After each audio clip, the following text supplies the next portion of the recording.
Okay, so this story, it's about betrayal, for sure. But more than that, it's a powerful case study in conflict, personal boundaries, and how one small favor can just spiral into a total loss. We're going to break down exactly what happened, step by painful step. Our story kicks off with this incredibly intense line from our main character, Kimmy. Whoa, that's not just an empty threat, it's the result of a deep, deep sense of betrayal. This one sentence, it really sets the stage for the entire raw and personal conflict we're about to unpack. So, the big question is, how did things escalate to that point of just pure anger? Well, you might be surprised to learn it all began with something completely mundane. So let's start with part one, a simple favor, and see how a perfectly normal day started to completely unravel. I mean, it all started so simply. Her boyfriend's car was in the shop, so he asked to borrow hers for work. Kimmy said, yes, no problem, just bring it back later. This is the kind of simple, trusting thing that happens in relationships every single day. There were absolutely no warning signs of the chaos that was about to be unleashed.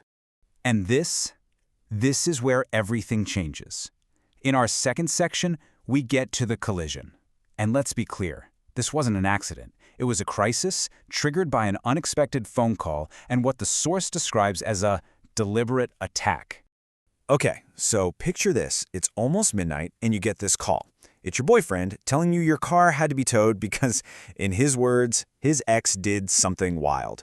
Your mind immediately starts racing, first to your car, then to whether he's okay, and right here, in this moment, that simple favor just morphs into a full-blown crisis. So what exactly went down? Here's the play-by-play.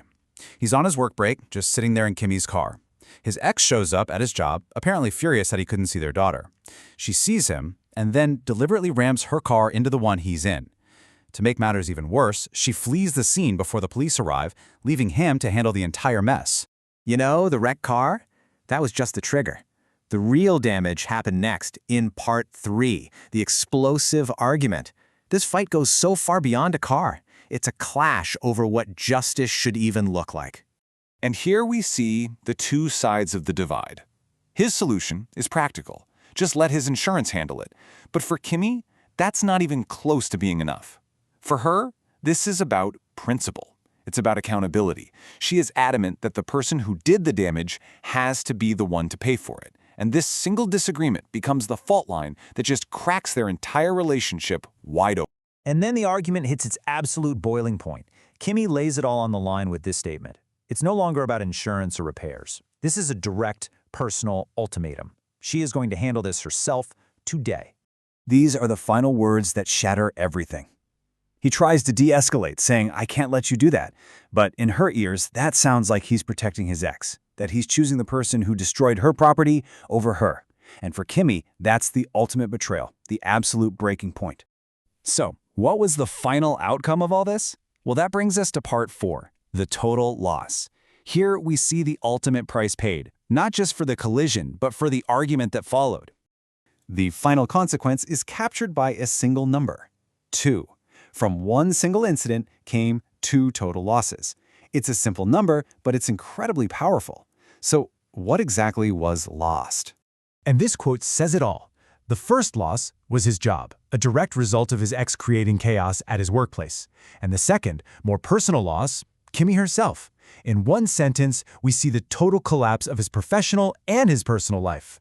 So after all that, what are we supposed to take away from this? Our final section asks the central question. What would you do?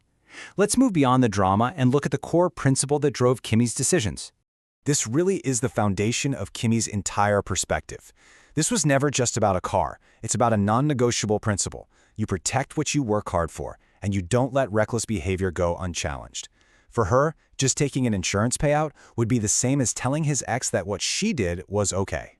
And so we're left with the same question the original story posed. After seeing a simple favor turn into a violent collision, an explosive argument, and a total collapse, what would you have done?